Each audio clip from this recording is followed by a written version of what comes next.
ദൈവനാമത്തിന് മഹത്വം ഉണ്ടാകട്ടെ. നമ്മുടെ പ്രത്യാശയായ ക്രിസ്തുയേശുവിൻ്റെ ധന്യനാമത്തിൽ എല്ലാവർക്കും എൻ്റെ സ്നേഹവന്ദനം.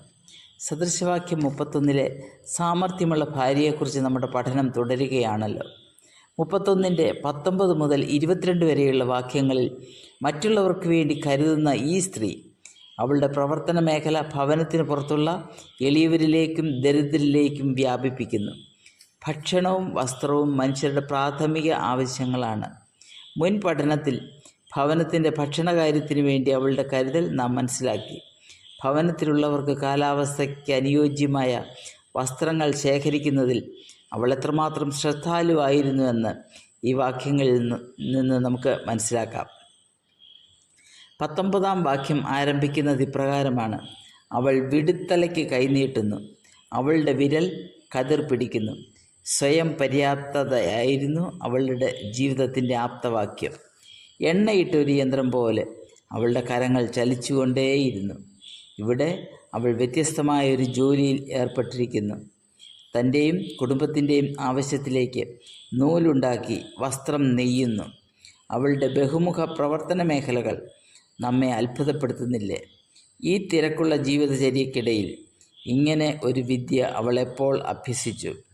നെയ്ത്തിനുള്ള ഉപകരണങ്ങൾ വാങ്ങാനുള്ള തീരുമാനം അവളുടെ ദീർഘവീക്ഷണത്തെ അരക്കിട്ടുറപ്പിക്കുന്നില്ലേ? വസ്ത്രം നെയ്യാനുള്ള സമയം അവളെപ്പോൾ കണ്ടെത്തി?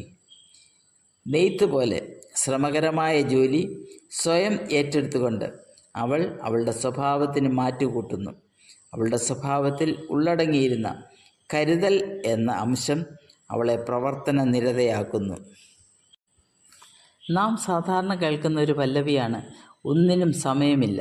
ഇങ്ങനെയുള്ള പ്രസ്താവനയ്ക്ക് ഒരു അപവാദമാണ് ഈ സ്ത്രീരത്നം. ഈ സ്ത്രീയെപ്പോലെ നാം നമ്മുടെ ജീവിതം ക്രമീകരിച്ചാൽ നമുക്ക് വേണ്ടുന്ന എല്ലാ കാര്യത്തിനും നമുക്ക് സമയം കണ്ടെത്തുവാൻ കഴിയും. 20-ാം വാക്യത്തിൽ പറയുന്നത്: അവൾ തൻ്റെ കൈ എളിയവർക്ക് തുറക്കുന്നു, ദരിദ്രന്മാരുടെ അടുക്കലേക്ക് കൈ നീട്ടുന്നു. ഭവനത്തിൽ നിന്നും അവളുടെ കൈ പരസ്യസ്ഥലത്തേക്ക് നീളുന്നു. അവളുടെ കരുതൽ ഭവനത്തിൻ്റെ 4 ചുവരുകൾക്കുള്ളിൽ മാത്രം ഒതുങ്ങേണ്ടതല്ല എന്നവൾ വിശ്വസിച്ചു. അവളുടെ സമയവും ഊർജവും എളിയവർക്കും ദരിദ്രർക്കും വേണ്ടി മാറ്റിവെക്കുന്നു.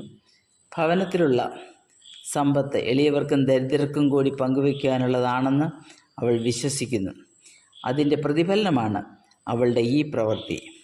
ഒരു യഥാർത്ഥ ദൈവഭക്ത എന്ന നിലയിൽ അവൾ ദൈവിക പ്രമാണങ്ങളോട് അനുസരണം കാണിക്കുന്നു.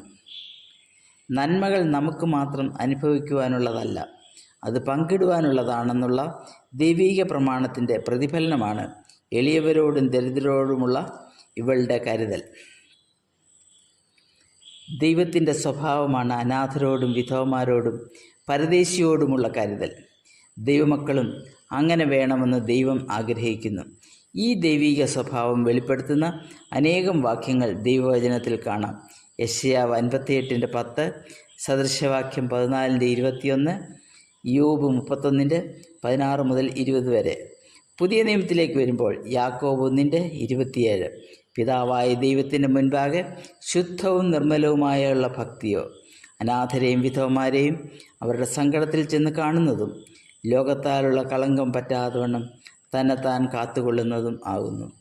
നമ്മുടെ ചുറ്റുപാടും ഭക്ഷണം, വസ്ത്രം മുതലായവ ഇല്ലാത്തതിനേക്കാൾ ഉപരിയായി ആത്മീയമായും വൈകാരികമായും പിൻബലം ആവശ്യമുള്ള അനേകരുണ്ട്.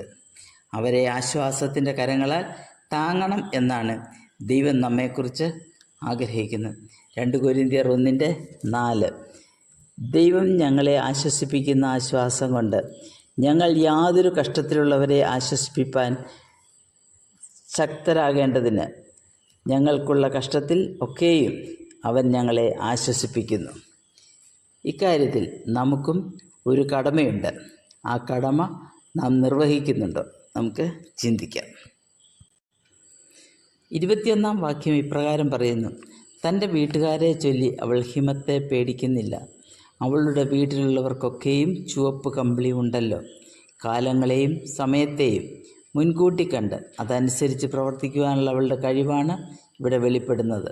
ഹിമകാലത്തെ ആരോഗ്യത്തെക്കുറിച്ചും സുഖസൗകര്യങ്ങളെക്കുറിച്ചും അവൾക്ക് അശേഷം ആശങ്കയില്ലായിരുന്നു.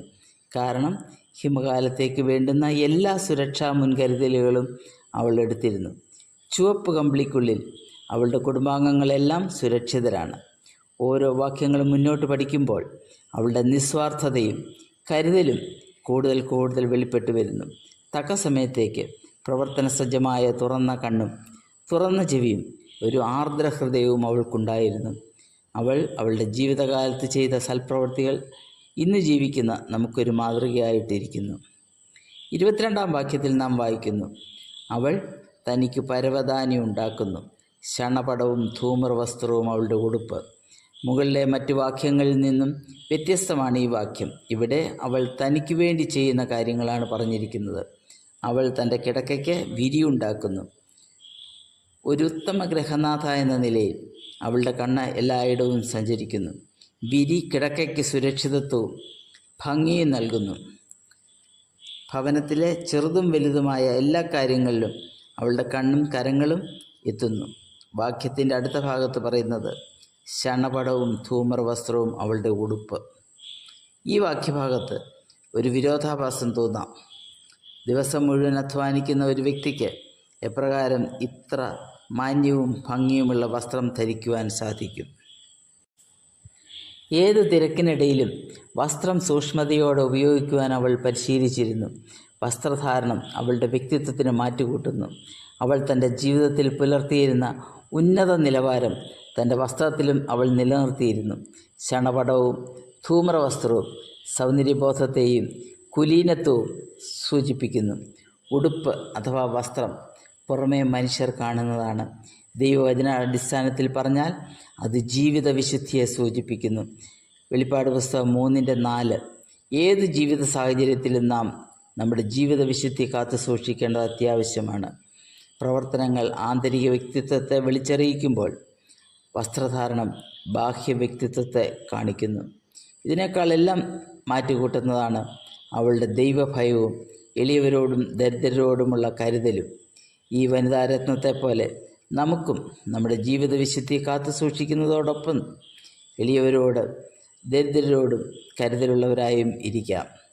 ദൈവമായ കർത്താവ് നമ്മെ ഓരോരുത്തരെയും ബലപ്പെടുത്തട്ടെ. ദൈവനാമം വാഴ്ത്തപ്പെടുമാറാകട്ടെ.